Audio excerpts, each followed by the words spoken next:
Welcome back to Adventures with Rosie. Now I'm back in the garden today and I'm going to show you how I made these DIY climbing frames that we've been growing gherkins on.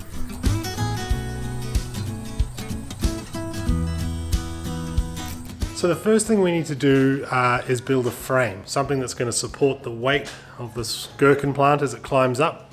Now you may have seen online there are some very cool gherkin arches that people make.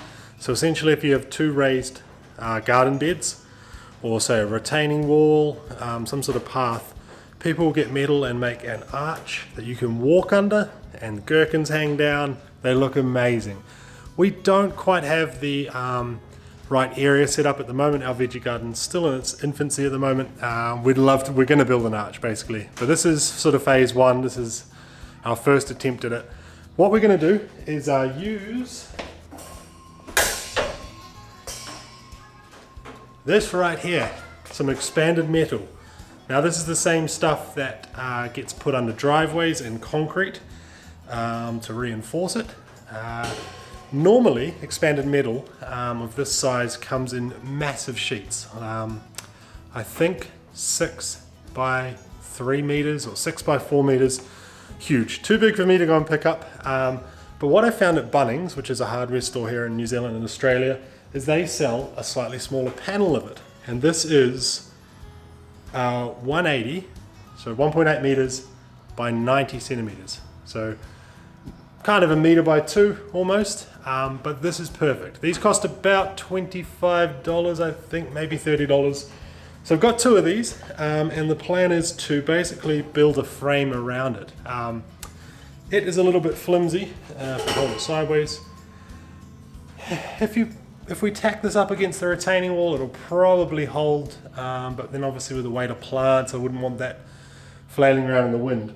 So I've got some 2x2 timber, or 50 by 50 mil, depending on your preference, and I'm going to build a really basic frame around the timber, around the mesh like that. Build a frame, bit of support in the middle, and then we can tack that up and nail it to the little retaining wall, which we'll show in a second where we're going to grow these. So yeah, this will be kind of phase one. A couple of panels, of gherkins. There is a little bit of rust on these panels. It's quite common. You'll often see the concreting, the big ones, all rusted out in a hardware store, outdoor area. There'll be a big pile of them. They'll all be rusted. From what I've read online, rust isn't terrible for plants. I thought about maybe spray painting these, maybe sealing it. But it's just kind of surface rust and who cares. This is also treated timber, so this will be fine outside. This was sort of bought in the decking fencing section of the hardware store. I thought as well I could maybe try and do a fancy sort of frame where I attach it like that and maybe do some fancy 45-degree angles at the tops.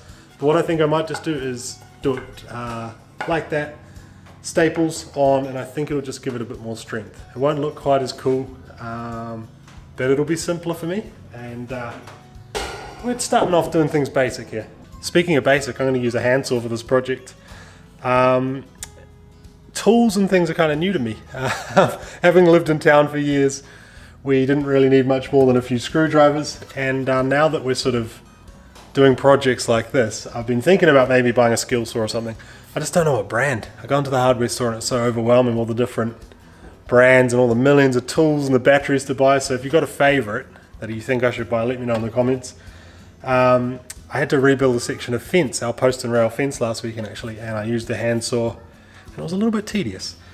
So I'm going to cut these out, mock it up on the floor, and then I'm going to get Harvey to come and help me tack them up, and then we'll go outside. I will show you the plants as well that we've grown from seeds, and then we'll go outside and knock these up.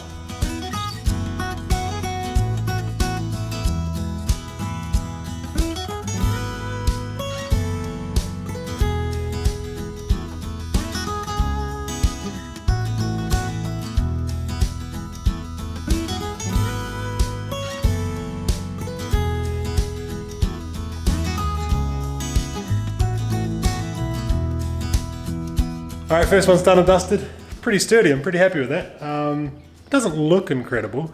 Probably look cool if I painted the wood or stained it. Maybe that'd be overkill. Maybe if I painted this. Maybe if you painted the whole thing the same color with spray paint. But I guess the idea is that this is going to be covered in foliage, right? And beautiful gherkins in a few months. So no point painting it just to hide it. You could probably use this sort of frame for sweet peas and passion fruit and beans and all sorts. So I'm going to make 2 of these. I'm going to do that magic YouTube thing where I click my fingers and a second panel is going to appear.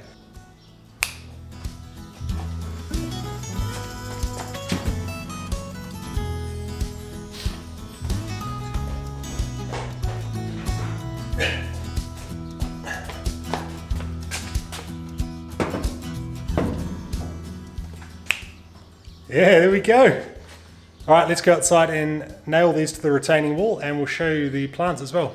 All right, so here's our wee gherkin plants. We just bought some seeds from Mitre 10, had them in some seedling trays that sat in our bathroom for a couple of weeks while they germinated, and then they've lived out on our covered deck, fruiting already, super easy. Harvey's wanting to get into pickling. He loves pickles and gherkins, so we thought we would give it a shot. So here is my veggie patch. This is the start of what we are hoping to do on a larger scale down the bottom. So I rented a rotary hoe from Hirepool and dug it out, and then I've mounded some soil with strips of wood chip in between for our walking paths. I've got our garlic and onions up the front there. We're going to have the gherkins behind them, leaning up against the retaining. We've got our strawberries. The kids have been helping themselves already this season to those. And we've got 2 rows of potatoes here that are just about ready for Christmas. So like Chelsea said, this is kind of the, I guess, the test bed, garden bed, good pun. We want to kind of learn how to garden, I suppose, up here, right? And then we want to take it down the hill and actually build a big garden. That's the plan. We've still got that big, we've got another project going on down there we'll share with you soon.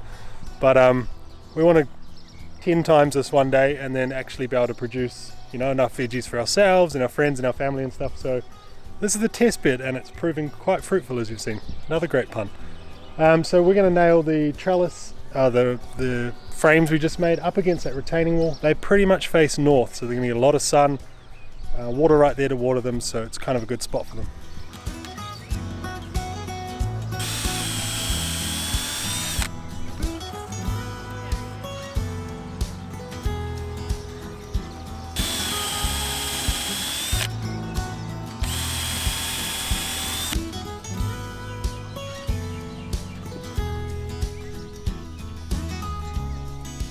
There you go, gherkins are in. I guess we need to catch up in 2 months, Chelsea, 3 months, however long gherkins take to grow. I'll put the camera down, see you in a few months.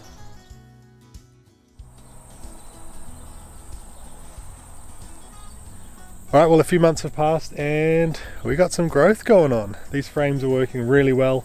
We do sort of have to lift the vines up and train them, but the little army bits that come out of the vines are grabbing onto that wire. It did rust a little and turn a little bit orange, but yeah, I think it kind of adds to it. It's not as bright and shiny anymore. But yeah, we're getting lots of pickles or gherkins, depending on your preference. There's one here. They are just growing so quick. Oh, look at the size of that. They're actually spiky. I didn't realize they were spiky. Same with the vines, actually it's covered in these little fine spikes. But we are just picking literal buckets of gherkins off these few plants. We probably put too many plants in. We probably should have just done 1 plant under each. I think we did 4 or 5. So they are growing up the back. They're growing a bit wild over here. If you don't find them, and you know, we've been away on our summer holidays and then come back and found these monster pickles, but yeah, pretty exciting. So one thing I won't do is tell you how to pickle these gherkins, because Chelsea and I are still kind of figuring that out. We have been using the old Digby's Law Pickle and Chutney, really good book. A lot of people recommended us this book, but we've been using a few recipes in here to just experiment, really. Our fridge at the moment is full of dill pickles like that, which are looking pretty good. Chelsea also did a huge batch of bread and butter pickles the other day, so I'm excited to try those. Thankfully the kids, especially Harvey, love pickles, so I think they're all going to go to good use, because at the moment they are sort of growing as fast as Chelsea can pickle them.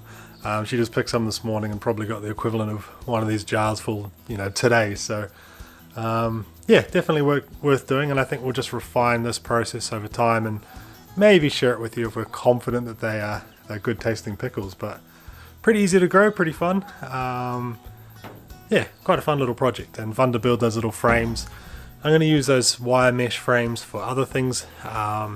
We'll probably want to put some beans in at some stage. Might do something similar with those frames for growing some berries as well. I'd love to grow some more raspberries, blackberries as well. So I might look to build a few more of those frames, maybe paint them up to match some of the fencing around the garden there. You know, just a bit of old house paint. But yeah, hopefully if you enjoyed the video, if you've got any questions at all, any comments, anything you thought I should have done better, is there a better way to build those frames, a more sturdy way, more cost effective way maybe, let me know in the comments, and yeah, see you in the next video.